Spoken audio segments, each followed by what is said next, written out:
ಇವತ್ತಿನ ದಿನ ಬಹಳ ಮಹತ್ತರಪೂರ್ಣವಾದಂತಹ ಹಾಗೆ ಅದ್ಭುತವಾದಂತಹ ದಿನ ಆಗಿದೆ.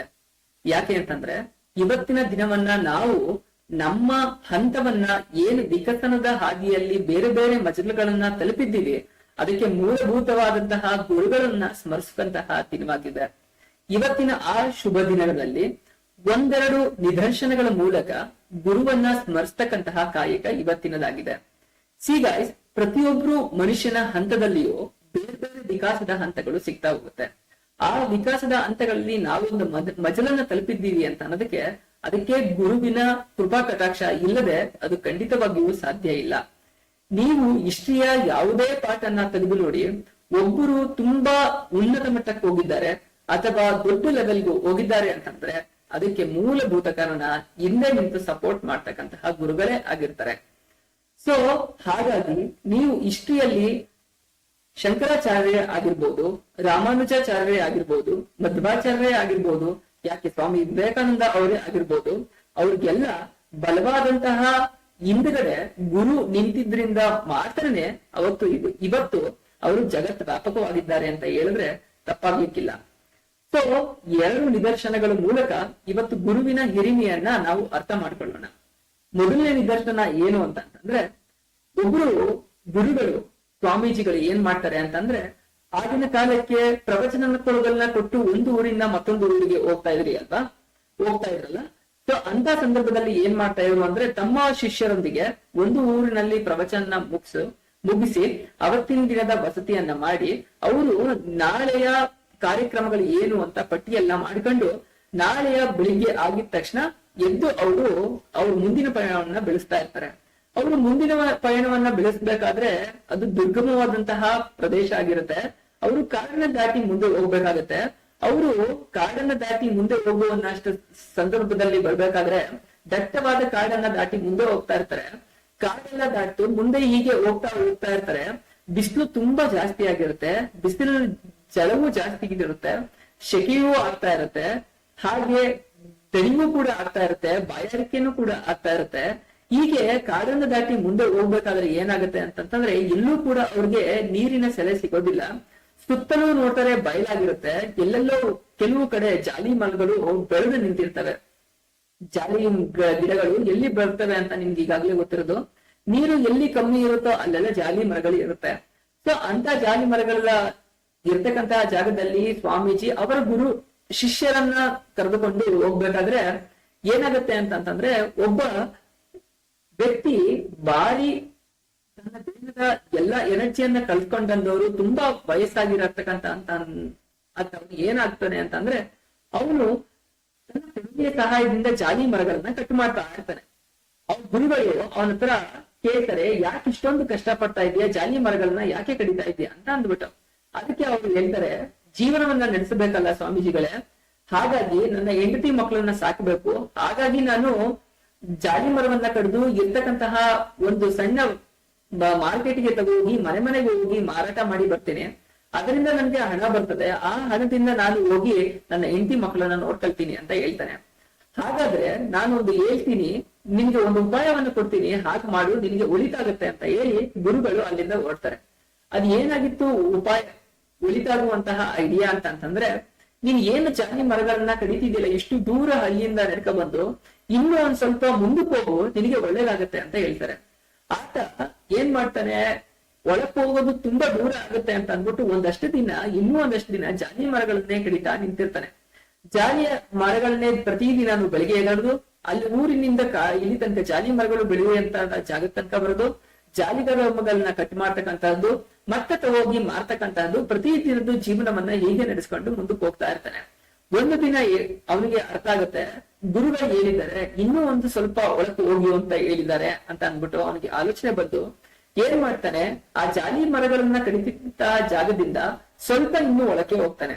ಅಲ್ಲಿ ಅವನಿಗೆ ಗೊತ್ತಾಗತ್ತೆ, ಜಾಲಿ ಮರಗಳು ಇದ್ದಂತಹ ಜಾಗದಿಂದ ಮುಂದೆ ಹೋದ್ಮೇಲೆ ಅಲ್ಲೆಲ್ಲ ತೇಗದ ಮರಗಳಿದೆ ಅಂತ ಅಂದ್ಬಿಟ್ಟು. ತೇಗದ ಮರಗಳನ್ನ ನೋಡಿದಾಗ ಅವನಿಗೆ ಬಹಳ ಖುಷಿ ಆಗತ್ತೆ. ಈಗ ಪ್ರತಿದಿನ ಕಷ್ಟಪಟ್ಟಿದ್ನಲ್ಲ ಆತ ಏನು ಪ್ರತಿದಿನ ಜಾಲಿ ಮರಗಳನ್ನ ಈಗ 2 ರಿಂದ 3 ದಿನಕ್ಕೆ ಒಮ್ಮೆ ಬಂದು ಒಂದೇ ಒಂದು ತೇಗದ ಮರವನ್ನ ಕರೆದುಕೊಂಡು ಅವನು ಹೋಗ್ತಾ ಇದ್ದಾನೆ. ಅವನ್ಗೆ ಏನು ಪ್ರತಿದಿನ ನಡ್ಕ ಬರ್ತಾ ಇದ್ದ ಅದು ತಪ್ಪಿತು. ಹಾಗೆ 2 ದಿನದ ಜೀವನ ಒಂದು ಮರವನ್ನ ಕಡಿಯೋದ್ರಿಂದ ಅವನು ಜೀವನ ನಡೆಯಕ್ಕೆ ಸ್ಟಾರ್ಟ್ ಆಯ್ತು. ಹೀಗೆ ಕೆಲವಷ್ಟು ದಿನಗಳ ನಡೆದು ಮತ್ತನೇ ಅವನಿಗೆ ರಿಯಲೈಸ್ ಆಯ್ತು ಗುರುಗಳು ಇನ್ನಷ್ಟು ಒಳಕ್ ಹೋಗು ಅಂತ ಹೇಳಿದ್ದಾರೆ ಅಂತ ಅಂದ್ಬಿಟ್ಟು ಅವ್ನ್ ಇನ್ನೂ ಒಂದು ದಿನ ನೆಕ್ಸ್ಟ್ ಮುಂದಿನ ದಿನ ಏನ್ ಮಾಡ್ತಾನೆ ಅಂದ್ರೆ ಮತ್ತೆ ಕಾಡಿನ ಒಳಗೋಗ್ತಾನೆ. ಅಲ್ಲಿ ಹೋಗಿ ನೋಡ್ತಾನೆ ಅವನಿಗೆ ಕಂಪ್ಲೀಟ್ ಆಗಿ ಅಲ್ಲೆಲ್ಲ ಶ್ರೀಗಂಧದ ಮರಗಳು ಬೆಳೆದು ನಿಂತಿರ್ತವೆ. ಅವನಿಗೆ ನೋಡಿ ಬಹಳ ಖುಷಿ ಆಗುತ್ತೆ. ಅವನು ಗುರುಗಳನ್ನ ಸ್ಮರಿಸ್ಕೊಳ್ತಾನೆ, ಗುರುಗಳು ಹೇಳಿದ್ದಕ್ಕೆ ಇವೆಲ್ಲ ಆಯ್ತು ಅಂತ ಅಂದ್ಬಿಟ್ಟು. ಸೊ ಏನ್ ಮಾಡ್ತಾನೆ ಅಂತಂದ್ರೆ ಆಗ ಅವನು ಶ್ರೀಗಂಧದ ಮರಗಳನ್ನ ಕಡ್ದು ತಗೋಗೋಕೆ ಸ್ಟಾರ್ಟ್ ಮಾಡ್ತಾನೆ. ಈಗ ಮೊದಲನೇದಾಗಿ ಏನಾಗಿತ್ತು, ಜಾಲಿ ಮರಗಳನ್ನ ಕಡಿತಾ ಇದ್ದ. ಈ ಜಾಲಿ ಮರಗಳನ್ನ ಕಡಿಬೇಕಾದ್ರೆ ಅವನ್ ಪ್ರತಿದಿನನೂ ಬರ್ತಾ ಇದ್ದ. ನೆಕ್ಸ್ಟ್ನೇ ಹಂತ ಯಾವ್ದು ಬಂತು ಅಂತಂದ್ರೆ ಅವನಿಗೆ ತೇಗದ ಮರಗಳು ಸಿಕ್ತು. ತೇಗದ ಮರನ ವಾರದಲ್ಲಿ 2 ದಿನ ಬಂದು ಕಡ್ಕೊ ಹೋಗ್ತಾ ಇದ್ದ. ಈಗ ಮತ್ತಷ್ಟು ಒಳಗ್ ಬಂದ್ಮೇಲೆ ಅವನಿಗೆ ಶ್ರೀಗಂಧದ ಮರಗಳಿದೆ. ಈ ಶ್ರೀಗಂಧದ ಮರಗಳು ಸಿಕ್ಕಿದಾಗ ವಾರಕ್ಕೊಮ್ಮೆ 15 ದಿನಕ್ಕೆ ಒಮ್ಮೆ ಬಂದು ಕಡ್ದುಕೊಂಡು ಹೋಗಿ ವ್ಯಾಪಾರವನ್ನ ಮಾಡಿ ಅವನ ಜೀವನವನ್ನ ನಡೆಸ್ತಾ ಇದ್ದಾನೆ. ಈಗ ಅವನಿಗೆ ಶ್ರಮವೂ ಕಡಿಮೆ ಆಗ್ತಾ ಇದೆ, ಲಾಭವೂ ನಿಧಾನಕ್ಕೆ ಬರ್ತಾ ಹೋಗ್ತಾ ಇದೆ. ಅವನಿಗೆ ಶ್ರಮ ಕಡಿಮೆ ಆಯ್ತು. ಸೊ ಹೇಗೋ ಜೀವನವನ್ನ ಒಂದು ಹಂತಕ್ಕೆ ತಲುಪುವಂತಹ ಹಂತಕ್ಕೆ ಪರಿಸ್ಥಿತಿಗೆ ಬಂದು ನಿಂತಿದ್ದಾನೆ. ಹೀಗೆ ಒಂದಷ್ಟು ದಿನಗಳು ಕಡಿಯುತ್ತೆ. ಮುಂದೆ ಮತ್ತೇನೆ ರಿಯಲೈಸ್ ಆಗುತ್ತೆ ಗುರುಗಳು ಮತ್ತಷ್ಟು ಒಳಕ್ ಹೋಗು ಅಂತ ಹೇಳಿದ್ದಾರೆ ಅಂತ ಅಂದ್ಬಿಟ್ಟು ಅವನು ಮತ್ತೇನೆ ಕಾಡಿನ ಒಳಗೋಗ್ತಾನೆ. ಅಲ್ಲಿ ಅವನಿಗೆ ಬೆಳ್ಳಿ ಗಣಿ ಸಿಗುತ್ತೆ. ಯಾವಾಗ ಬೆಳ್ಳಿ ಗಣಿಯನ್ನ ಅವನಿಗೆ ಸಿಗುತ್ತೆ ಬಹಳ ಖುಷಿ ಆಗುತ್ತೆ. ಸೊ ಇಷ್ಟೊಂದು ದಿನ ಏನ್ ಮಾಡ್ತಾ ಇದ್ದ, ಜಾಲಿ ಮರ ಆಯ್ತು, ತೇಗದ ಮರ ಆಯ್ತು, ಶ್ರೀಗಂಧದ ಮರ ಆಯ್ತು, ಈಗ ಬೆಳ್ಳಿ ಗಣಿಯನ್ನ ಇಲ್ಲಿ ಸಿಗ್ತಕ್ಕಂತಹ ಬೆಳ್ಳಿಯನ್ನ ತಗೊಂಡು ಅವನು ಜೀವನವನ್ನ ನಡೆಸ್ತಾ ಇದ್ದಾನೆ. ಅವನು ಏನ್ ತಳಹಂತದಲ್ಲಿತ್ತಲ್ಲ ಅವನ ಲೆವೆಲ್ ಇವತ್ತು ಬಹಳ ಚೇಂಜ್ ಆಯ್ತು. ಸೊ ಜೀವನ ತುಂಬಾ ಚೆನ್ನಾಗಿ ಅವನು ಸುಧಾರಿಸ್ಕೊಂಡು ಹೋಗ್ತಿದೆ. ಅವನು 4 ಜನರಂತಾನೆ ಬದುಕ್ತಾ ಇದ್ದಾನೆ. ಬಹಳ ದೊಡ್ಡ ಸ್ಟೇಟಸ್ಗೆ ಬಂದಿದ್ದಾನೆ. ಮತ್ತೆ ಆ ಗುರುಗಳಿಗೆ ಹೇಳಿದ್ದು ಅವನಿಗೆ ಕಾಡಿಸ್ಲಿಕ್ಕೆ ಸ್ಟಾರ್ಟ್ ಆಯ್ತು. ಕೆಲವಷ್ಟು ದಿನಗಳ ಆದ್ಮೇಲೆ ಅವನು ಮತ್ತಷ್ಟು ಒಳಗೆ ಹೋಗ್ತಾನೆ. ಈ ಬೆಳ್ಳಿ ಗಣಿಯಿಂದ ಅವನಿಗೆ ಚಿನ್ನದ ಗಣಿ ಸಿಗುತ್ತೆ. ಚಿನ್ನದ ಗಣಿ ಸಿಕ್ತು ಅಂತಂತಂದ್ರೆ ಏಕಂತ ಅನ್ನಿಸ್ಬೇಕು. ಒಂದು ಜಾಲಿ ಮರವನ್ನ ಕಡಿದು ಜೀವನ ಪ್ರತಿದಿನವೂ ಸಾಕ್ತಿದ್ದಂತಹ ಒಬ್ಬ ಕಷ್ಟವನ್ನ ಪಟ್ಟಿದ್ದಂತವನು ಇವತ್ತು ಚಿನ್ನದ ಗಣಿ ಸಿಕ್ಕಿದೆ ಅಂತ ಅಂದಾಗ ಬಹಳ ಖುಷಿ ಆಯ್ತು. ಅವನ 2 ತಲೆಮಾರಿಗೆ ಆಗುವಷ್ಟು ಚಿನ್ನವನ್ನ ಅವನು ಅಲ್ಲಿಂದ ಯಾವತ್ತು ಅಪರೂಪವಾಗಿ ಅವನು ತಗೋಬರೋದು.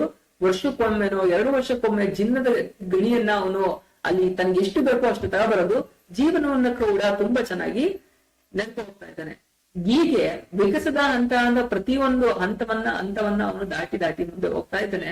ಮತ್ತೊಮ್ಮೆ ಕೊನೆಯದಾಗಿ ಅವನಿಗೆ ಕಾಡಿಸ್ಲಿಕ್ಕೆ ಪ್ರಾರಂಭ ಆಗ್ತದೆ. ಮತ್ತಷ್ಟು ಒಳಕ್ ಹೋಗು ಅಂತ ಹೇಳಿದ್ದಾರೆ ಗುರುಗಳು ಅಂತ ಅಂದ್ಬಿಟ್ಟು ಕೊನೆಯದಾಗಿ ಈ ಸಲ ಏನ್ ಮಾಡ್ತಾನೆ ಅಂತಂದ್ರೆ ಕೊನೆಯ ಹಂತ ಅಂತ ಅಂದ್ಬಿಟ್ಟು ಮತ್ತಷ್ಟು ಒಳಗೋಗ್ತಾನೆ. ಕಾಡಿನ ಮಧ್ಯಕ್ಕೆ ಅವನಿಗೆ ವಜ್ರ ವೈಢೂರ್ಯಗಳು ಸಿಗ್ತಕ್ಕಂತಹ ಗಣಿಯೇ ಸಿಗುತ್ತೆ. ಸೊ ಅಲ್ಲಿಗೆ ಅವನು ಬೇಕಾದಂತ ಅವನಿಗೆ ಎಷ್ಟು ಬೇಕು ಒಮ್ಮೆ ಮಾತ್ರ ಹೋಗಿ ಅಷ್ಟನ್ನ ತಗೊಂಡ್ಬಿಡ್ತಾನೆ. ಇನ್ನು 16 ತಲೆಮಾರುಗಳು ತಿಂದ್ರು ಖಾಲಿ ಆಗದೇ ಇರೋ ಅಷ್ಟು ಸಂಪತ್ತು ಅವನ ಹತ್ರ ಬಂದು ಸೇರುತ್ತೆ. ಅವನು ಗುರುಗಳನ್ನ ಸ್ಮರಿಸ್ತಾನೆ. ಆಗ ಗುರುಗಳು ಏನಾದ್ರೂ ಹೇಳ್ದೆ ಹೋಗಿದ್ರೆ ನಾನ್ ಯಾವ ಮಜಲನ್ನು ತಲುಪಲಿಕ್ಕೆ ಆಗ್ತಾ ಇರ್ಲಿಲ್ವಲ್ಲ ಅಂತ ಅಂದ್ಬಿಟ್ಟು. ಇದ್ರ ಒಳ ಅರ್ಥ ಏನು ಅಂತಂದ್ರೆ ನಾವು ಉನ್ನತವಾದಂತಹ ಯಾವ್ದು ಫೀಲ್ಡ್ ಇದೆ ಅದನ್ನ ಒಮ್ಮೆ ಫಿಕ್ಸ್ ಮಾಡ್ಕೊಂಡ್ರೆ ನಾವು ಕೆಳ ಹಂತದ ಯಾವ್ದೆಲ್ಲ ಇದೆ ಆ ಸ್ಟೇಜ್ ಅನ್ನ ಮೀರ್ತೀವಿ ಅಂತ ಅಂದ್ಬಿಟ್ಟು. ನಾವು ನಮ್ಮ ಆಲೋಚನೆಗಳನ್ನ ಯಾವತ್ತೂ ಜಾಲಿ ಮರಕ್ಕೆ ಸಂಬಂಧಪಟ್ಟಂಗೆ ರಿಸ್ಟ್ರಿಕ್ಟ್ ಮಾಡ್ಕೊಂಡ್ರೆ ನಾವು ತೇಗದ ಮರವನ್ನ ಮಿಸ್ ಮಾಡ್ತಾ ಇದ್ವು. ತೇಗದ ಮರವನ್ನ ಮಿಸ್ ಮಾಡ್ತಿದ್ರೆ ಶ್ರೀಗಂಧದ ಮರಗಳು ನಮಗೆ ಮಿಸ್ ಆಗ್ತಾ ಕೂತಿತ್ತು.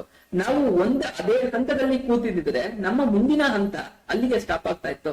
ಈಗ ಶ್ರೀಗಂಧದ ಮರದಕ್ಕೆ ಅವನು ರಿಸ್ಟ್ರಿಕ್ಟ್ ಆಗ್ಬಿಟ್ಟಿದ್ರೆ ಬೆಳ್ಳಿ ಗಣಿ ಸಿಕ್ತಿರ್ಲಿಲ್ಲ. ಬೆಳ್ಳಿ ಗಣಿ ಯಾವಾಗ ಸಿಕ್ತಿರ್ಲಿಲ್ಲ ಅವನು ಮುಂದಕ್ಕೆ ಹೋಗ್ಲಿಲ್ಲ ಅಂದ್ರೆ ಚಿನ್ನದ ಗಣಿ ಸಿಕ್ತಿರ್ಲಿಲ್ಲ. ಚಿನ್ನದ ಗಣಿ ಅವ್ರಿಗೆ ಯಾವಾಗ ಅಲ್ಲಿಗೆ ಸ್ಟಾಪ್ ಆಗ್ಬಿಟ್ಟಿದ್ರೆ ವಜ್ರ ವೈಢೂರ್ಯಗಳ ಗಣಿ ಅವನಿಗೆ ಸಿಗ್ತಾ ಇರ್ಲಿಲ್ಲ.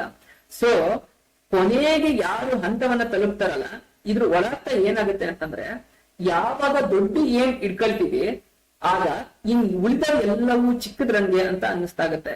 ಯಾವಾಗ ಕೊನೆಯ ಹಂತವನ್ನ ತಲುಪ್ತೀವಿ ಅಂದ್ರೆ ಯಾವಾಗ ಒಂದು ವಜ್ರದ ಗಣಿ ಸಿಕ್ಕಿಬಿಡುತ್ತೆ ಅದರ ಒಂದೇ ಒಂದು ಸಣ್ಣ ಅಂಶ ಒಂದೇ ಒಂದು ಅಂಶ ನಮ್ಗೆ ಚಿನ್ನದ ಗಣಿಯೂ ಸಿಗುತ್ತೆ. ಅದರಿಂದ ವ್ಯಾಪಾರ ಒಂದು ವಜ್ರವನ್ನ ಮಾಡಿದ್ರೆ ಚಿನ್ನ ಎಷ್ಟು ಬೇಕೋ ಅಷ್ಟಾಗ್ಬೋದು, ಬೆಳ್ಳಿ ಎಷ್ಟು ಬೇಕೋ ಅಷ್ಟಾಗ್ಬೋದು, ಶ್ರೀಗಂಧ ಎಷ್ಟು ಬೇಕೋ ಅಷ್ಟಾಗ್ಬೋದು, ತೇಗವನ್ನ ಎಷ್ಟು ಬೇಕೋ ಅಷ್ಟಾಗ್ಬೋದು, ಜಾಲಿ ಮರಗಳನ್ನು ಕೂಡ ಸೌದೆಗೆ ಬೇಕಾದಷ್ಟು ತಗೊಳ್ಬಹುದು.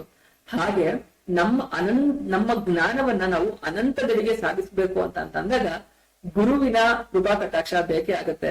ಗುರು ಇಲ್ಲದೆ ಯಾವುದೇ ಕಾರಣಕ್ಕೂ ನಾವು ಯಾವುದೇ ಹಂತವನ್ನ ಬೇರೆ ದೊಡ್ಡ ಹಂತವನ್ನ ತಲುಪಲಿಕ್ಕೆ ಸಾಧ್ಯ ಆಗೋದೇ ಇಲ್ಲ.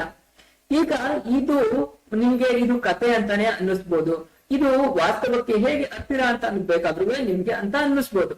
ಇನ್ನೊಂದು ನಿದರ್ಶನ ಏನಾದ್ರೂ ನೀವು ಕೇಳ್ತಾ ಇದ್ದೀರಾ, ಎಕ್ಸ್ಪೆಕ್ಟ್ ಮಾಡ್ತಾ ಇದ್ದೀರಾ, ನಿಜಕ್ಕೂ ಇವತ್ತಿಗೆ ಸಂಬಂಧಪಟ್ಟಿಂದ ಹಾಗೆ ಅಂತ ಅಂದ್ರೆ ಅದಕ್ಕೂ ಕೂಡ ಒಂದು ನಿದರ್ಶನ ಇದೆ.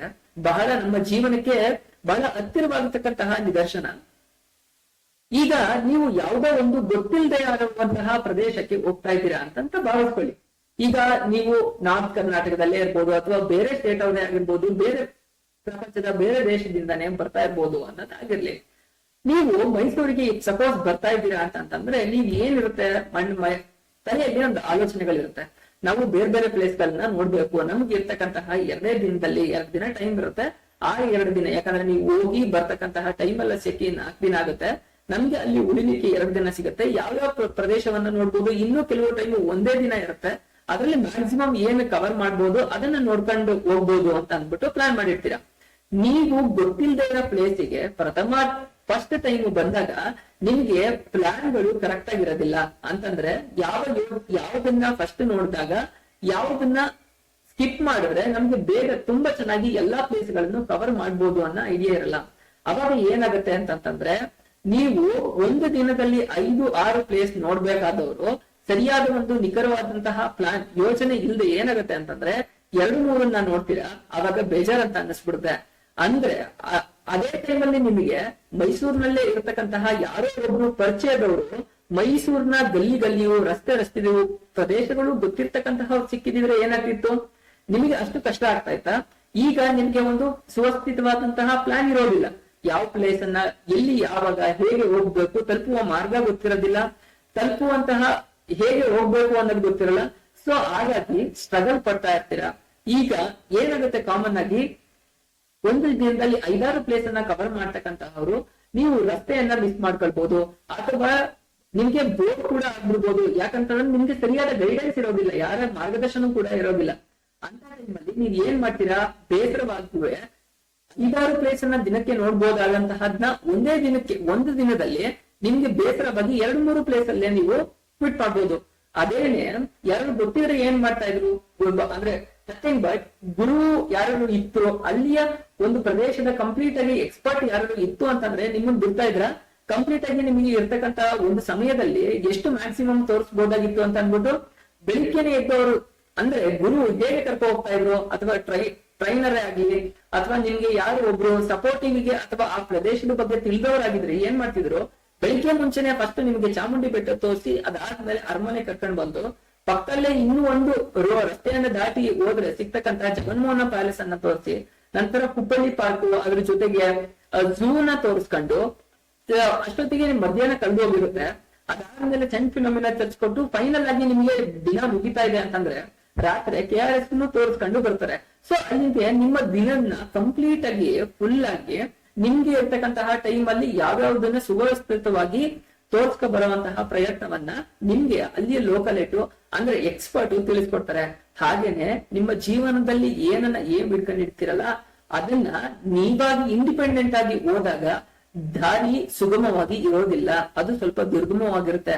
ಅದೇನೆ ಒಬ್ರು ಈಗಾಗ್ಲೇ ನೋಡಿದ್ದಾರೆ, ಆ ಫೀಲ್ಡ್ ಅಲ್ಲಿ ಎಕ್ಸ್ಪರ್ಟೈಸ್ ಆಗಿದ್ದಾರೆ ಅಂತಂದ್ರೆ ಅವರು ನಿಮ್ಮನ್ನ ತುಂಬಾ ಈಸಿಯಾಗಿ ಆ ದಡವನ್ನ ಮುಟ್ಟಿಸುವಂತಹ ಪ್ರಯತ್ನ ಅಥವಾ ಆ ಕ್ಷೇತ್ರಗಳಲ್ಲಿ ಇರ್ತಕ್ಕಂತಹ ನಾಲೆಜ್ ಅನ್ನ ಕೊಡ್ತಕ್ಕಂತಹದ್ದು ಬಹಳ ಈಸಿ ಆಗ್ತಾ ಹೋಗುತ್ತೆ. ಹಾಗಾಗಿ ಗುರುವಿನ ಹಿರಿಮೆ ಬಹಳ ತುಂಬಾ ಇಂಪಾರ್ಟೆಂಟ್ ಆಗುತ್ತೆ ನಮ್ಮೆಲ್ಲರ ಲೈಫ್ ಅಲ್ಲಿ ಅಂತ ಹೇಳ್ತಾ, ಗುರುವನ್ನ ಇವತ್ತು ಸ್ಮರಿಸ್ತಾ ನಾನು ನನ್ನ ಜೀವನದ ಈ ಹಂತವನ್ನ ತಲುಪಲಿಕ್ಕೆ ನನ್ನ ಗುರುಗಳೇ ಸಂಪೂರ್ಣ ಕಾರ್ಯಕರ್ತರು ಅಂತ ಹೇಳ್ತಾ, ಹಾಗೇನೆ ಇನ್ನೂ ಒಂದೇನಂತಂದ್ರೆ ಜೀವನದಲ್ಲಿ ನಾವು ಗುರುವನ್ನ ಯಾವಾಗ್ಲೂ ಸ್ಮರಿಸ್ತಾ ಇರ್ಬೋದು. ವರ್ಷಕ್ಕೆ ಒಮ್ಮೆ ಗುರು ಪೂರ್ಣಿಮೆ ಬಂತು ಅಂತ ಅಂದ್ಬಿಟ್ಟು ಹೇಳೋದಾಗ್ಲಿ ಆ ತರ ಅಲ್ಲ ಹಾಗಾಗಿ ಇವತ್ತಿನ ನಾವು ಏನು ಗುರು ಪೂರ್ಣಿಮೆಯನ್ನ ಆಚರಣೆ ಮಾಡ್ತಾ ಇದೀವಲ್ಲ ಅದನ್ನ ಮಹತ್ವಪೂರ್ಣವಾಗಿ ಒಂದು ವ್ಯಾಲ್ಯೂ ಬೇಸ್ಡ್ ಅಲ್ಲಿ ಅದನ್ನ ನಾಲೆಡ್ಜ್ ಪರವಾಗಿ ತಿಳ್ಕೊಳ್ತಾ ಹೋಗೋಣ ಅಂತ ಹೇಳಿದ ಇವತ್ತಿನ ಗುರುವನ್ನ ನೆನೆಸ್ಕೊಂಡು ನಮ್ಮನ್ನ ಇನ್ನೂ ದೊಡ್ಡ ಹಂತಕ್ಕೆ ತಲುಪಿಸುವಂತಹ ಪ್ರಯತ್ನವನ್ನ ನಾವು ಕೂಡ ಮಾಡ್ಕೊಳ್ಳೋಣ. ಅಂತಹ ಪ್ರಯತ್ನದಲ್ಲಿ ಒಳ್ಳೆ ಗುರುಗಳನ್ನ ಹುಡುಕೋಣ. ಆ ಗುರುವನ್ನ ಹುಡುಕಿದಾಗ ನಾವು ನಮ್ಮ ಟಾರ್ಗೆಟ್ ಗಳನ್ನ, ನಮ್ಮ ಗುರಿ ಏನಿದೆ ಬಹಳ ನೇರವಾಗಿ ಯಾವುದೇ ರೀತಿಯಾದಂತಹ ತೊಡಕುಗಳಿಗೆ ಒಳಗಾಗದೆ ಬಹಳ ಈಸಿಯಾಗಿ ತಲುಪ್ತಾ ಅಂತ ಹೇಳ್ತಾ ಇವತ್ತಿನ ಕಾರ್ಯಕ್ರಮದಲ್ಲಿ ಒಂದು ಗುರುವನ್ನ ಸ್ಮರಣೆ ಮಾಡುವಂತಹ ಒಂದು ಸಣ್ಣ ಪ್ರಯತ್ನ ಆಗಿತ್ತು ಅಂತ ಹೇಳ್ತಾ ನನ್ನ ಇವತ್ತಿನ ಸಂಪೂರ್ಣವಾದಂತಹ ಏನು